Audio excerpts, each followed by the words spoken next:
Salut les âmes celtes, et soyez les bienvenus Gauloises et Gaulois. La tribu. La tribu, il n'y a rien de plus important que la tribu. Ce sont les gens en qui nous pouvons avoir confiance et avec qui il y a une certaine loyauté qui s'est développée. Pour maintenir cette loyauté, qui est un ordre, l'opposé du chaos, l'opposé de cet individualisme qui nous tue, qui est en train de tuer notre société, et certains diraient aussi notre nation française, n'est-ce pas? Aujourd'hui, nous allons aborder un des seuls préceptes que nos druides nous ont laissés. Alors, il faut savoir que nos oratores s'exprimaient par apophthegme. Nous verrons, on va voir un petit peu plus tard ce que c'est. Et cet apophthegme nous a été transmis par Diogène Laërce, poète, doxographe et biographe du début du IIIe siècle après Jésus-Christ. Cet apophthegme, c'est « Honore les dieux, ne fais rien qui soit mal, exerce-toi à la bravoure ». Alors je vais vous proposer d'en chercher le sens et surtout l'application que nous pouvons en avoir et pourquoi pas lui donner un coup de chiffon avec notre vocabulaire contemporain. Donc, avant d'aborder le sujet, on va se pencher sur la notion d'apophthegme. Ce mot vient du grec ancien apophthegma, qui se traduit par précepte, sentence. Il s'agit donc d'une parole mémorable ayant une valeur de maxime. Par exemple, le fameux « Connais-toi toi-même » de Chilon de Sparte, ou encore « Les objets que nous possédons finissent par nous posséder » de la bouche de Tyler Durden dans Fight Club. Bon, le premier précepte de cette trinité, une trinité très importante dans la philosophie gauloise. Fermons la parenthèse. Donc, le premier précepte, honorer les dieux. Alors bon, avant d'honorer les dieux, nous allons nous concentrer sur l'application de cet acte au niveau humain. Restons pragmatiques et connaissons le sens des mots, puisque tout se perd aujourd'hui. Alors, honorer quelqu'un revient à lui rendre un respect, une considération, un hommage, une estime pour ses réalisations ou ses actions exceptionnelles, voire extraordinaires. Bon, maintenant qu'on a la définition, on va se plonger dans ce que l'histoire nous apprend. Alors, on va mettre les choses au clair. Il me semble plus que raisonnable d'affirmer que les Gaulois étaient pieux dans l'expression de leur reconnaissance dans des forces qui nous dépassent parce que nous ne pouvons pas nous y soustraire, et dans le souvenir des actions légendaires mythologiques de nos grands ancêtres tels que Lugh, le Dagda ou encore Brigantia pour ne citer que. Cet honneur rendu aux dieux était effectué sous forme de sacrifices pour des demandes, des remerciements ou tout simplement pour leur rendre hommage. Les offrandes retrouvées dans les fosses des différents sites archéologiques sont des animaux de troupeau, des chevaux, des biens précieux, comme des torques en or. On a même retrouvé des armes et des libations de vin. Je vais entamer très rapidement la partie des sacrifices humains en citant Jean-Louis Bruno dans son ouvrage Les Gaulois. La pratique du sacrifice humain en Gaule est aussi courante dans la littérature que ses vestiges archéologiques sont rares. Donc on va pas en parler en fait. Voilà. C'est un sujet qui peut être abordé plus tard parce que j'ai ma petite idée sur à quoi pourrait servir un sacrifice humain. Mais on verra ça plus tard. Voilà. Donc, aujourd'hui, maintenant que on a vu ce que nous transmet l'histoire, on va mettre à jour tout ça. On va mettre à jour cette maxime d'honorer les dieux. Bon. Il est important et logique de garder une reconnaissance envers les dieux par des prières de remerciements et des offrandes. La gratitude, c'est extrêmement important pour ce que nous avons, pour tout ce qui nous a été transmis au travers des âges. Alors, personnellement, tous les matins que Granos fait dans sa course, j'ai un rituel dans lequel je rends grâce aux divinités pour les bienfaits dans ma vie. Je leur offre un bâton d'encens de sauge blanche. Ainsi, je n'oublie pas que je ne suis qu'un humain soumis de gré ou de force à la puissance des lois naturelles ou des lois divines. Voilà, si les athées tombent là-dessus, j'ai bien dit des lois divines. auquel on ne peut se soustraire. Hein. Voilà, comme ça vous grincerez des dents, moi ça va me faire rire 2 secondes, et ça va me détendre. Par exemple, le besoin de contact social chez les humains fait partie de ces lois. Je prends aussi conscience des dons qui nous ont été offerts, comme la parole qui nous permet de conceptualiser ou de pouvoir éviter des violences physiques entre nous. Il y a encore un petit détail qui peut nous être bénéfique dans notre quotidien et qui honore les dieux et aussi nos ancêtres. Je veux parler de notre conduite de tous les jours. Et figurez-vous que nous retrouvons cette notion dans la suite de cette trinité de Maxime. Ah, ils sont malins, ils sont malins. Pour donner le titre encore d'un ouvrage de Jean-Louis Bruno, hein, qui est une sommité dans la connaissance des Gaulois à l'heure actuelle, hein, les druides, c'est philosophe chez les barbares. Voilà. Et donc, nos druides nous enseignent de ne rien faire qui soit mal. Ouais, alors, bon, aujourd'hui, très franchement, le bien, le mal, deux concepts qui ne vont pas l'un sans l'autre et qui sont très, très vagues aujourd'hui. Ouais, c'est le bien universel, le mal universel, Satan, tout ça, enfin, ça n'a plus de sens.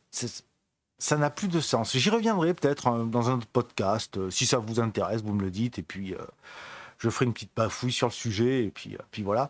Mais quoi qu'il en soit, la première chose qu'il va falloir faire, justement, est d'épurer le concept de l'idéologie, de la moraline délétère contemporaine. Allons donc à l'essentiel, à l'évidence.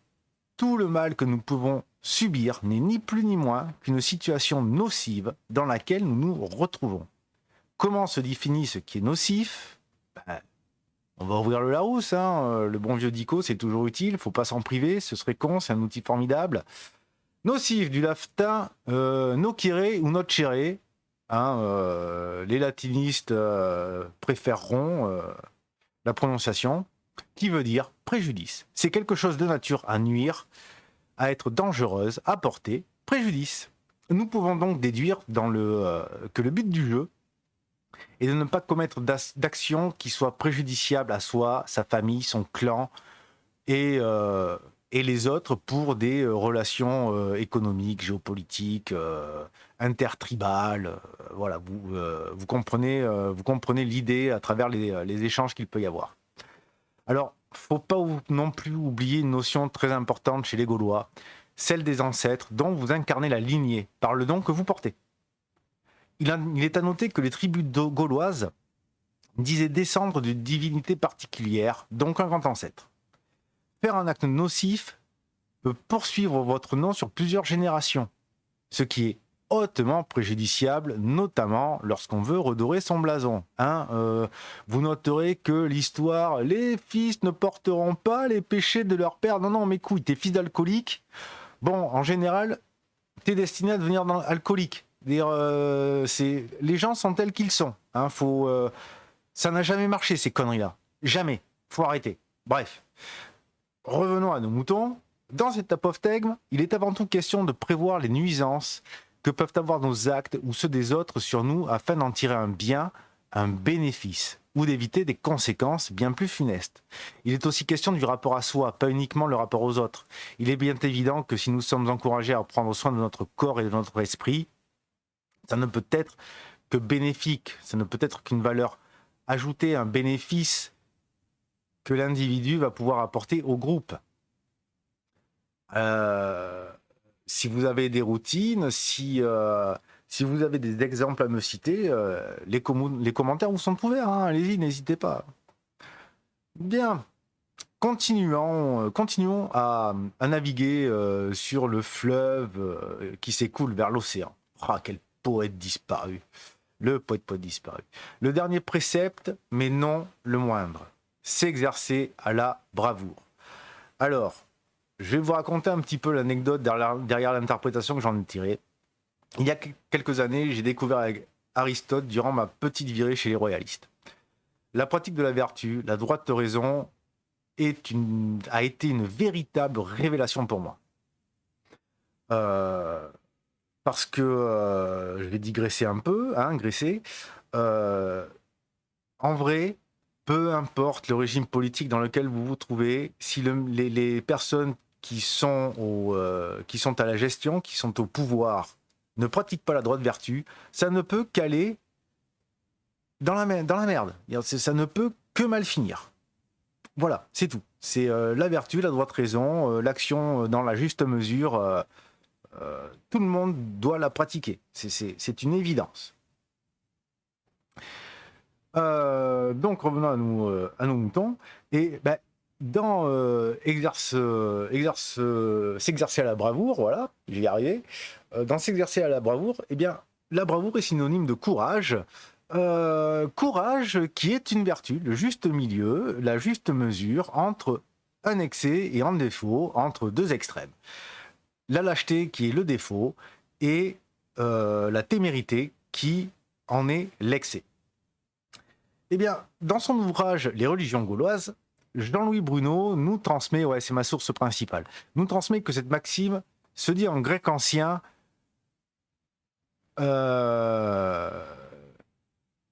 Andréin Askin. Andréan Askin. Voilà. Alors, s'il y a des Grecs qui passent, je suis ouvert à toutes les propositions sur la réflexion de cette phrase en grec ancien. Hein, c'est les seules propositions sur lesquelles je vais être ouverte. Bref. Alors, autant Askein ne lui laisse aucun doute par la traduction de pratiquer, exercer. Autant le terme Andréan pose un petit doute. En effet, il désigne bien courage, mais il désigne aussi virilité. Ce qui nous amène bien évidemment à un comportement viril. Et à l'époque, virilité est aussi synonyme de vertu. Alors, en remplaçant bravoure par vertu, on se retrouve avec une maxime qui s'applique à l'ensemble des trois classes de la société gauloise et non plus à l'unique sphère guerrière. Pascal Lamour aussi a une interprétation similaire à celle de Jean-Louis Bruno dans, il me semble, dans un de ses livres, et je vous le noterai en commentaire parce que j'ai complètement oublié. J'ai complètement oublié de la citation de la source là. Mais bon, bref. Donc, nous en venons à cette mise à jour qui donne « Exerce-toi la vertu ». Dans son enseignement, Aristote nous explique que la droite raison ou la pratique de la vertu nous amène au suprême bien, donc l'exact opposé du concept du mal. C'est à se demander où en est la source de cette trinité, si ça vient des Grecs qui ont enseigné aux druides ou si ce sont les druides qui ont enseigné aux Grecs. Le débat vous est ouvert, hein. Allez-y, écharpez-vous, combattez, jetez-vous des fions, faites-vous plaisir. On n'a pas fini, on n'en a pas fini de s'engueuler là-dessus. Hein, voilà. Bon, alors, est-ce d'honorer les dieux, de ne rien faire qui soit nocif ou de s'exercer à la vertu? On constate à quel point cette trinité, rare vestige des prescriptions si chères à nos druides gaulois, est harmonieuse dans sa conception. Honore les dieux, ce précepte nous invite à, d'une part, rendre hommage et exprimer de la gratitude aux divinités qui représentent à la fois une filiation à nos grands ancêtres et aux forces de la nature auxquelles nous ne pouvons nous soustraire, et qui continuent leur œuvre comme la régularité des cycles solaires, la pluie, etc. D'autre part, nous sommes aussi invités à adopter un comportement intérieur et extérieur qui perpétuera et augmentera la reconnaissance, l'estime, le prestige de notre nom, de notre identité incarnée dans le passé par nos dieux, nos grands ancêtres, dans le présent par nos actes, et pour le futur par la transmission à nos enfants. Honore les dieux, ne fais rien qui soit nocif, exerce-toi la vertu. Je vous invite à vous approprier ces préceptes en les intégrant dans votre vie. Dites-moi, par quoi est-ce que vous allez commencer? Qu'est-ce que vous voulez mettre en place pour honorer nos grands ancêtres? qu'est-ce que cela vous a inspiré et qu'est-ce que vous avez envie de rajouter à votre vie pour justement pouvoir pratiquer cet apophthegme. Eh bien, Gauloise et Gaulois, on va pas y arriver. Je vous remercie de m'avoir écouté. Je vous invite à partager, je vous invite à vous abonner, à laisser un pouce bleu parce que c'est bien pour le référencement. Je vous invite encore une fois à pratiquer, honorer les dieux, ne rien faire qui soit nocif et vous exercer à la vertu. Écoutez sur cet apophthegme, Gauloises et Gaulois, mes très chers âmes celtes, je vous souhaite une bonne journée, une bonne soirée, et je vous dis à plus tard.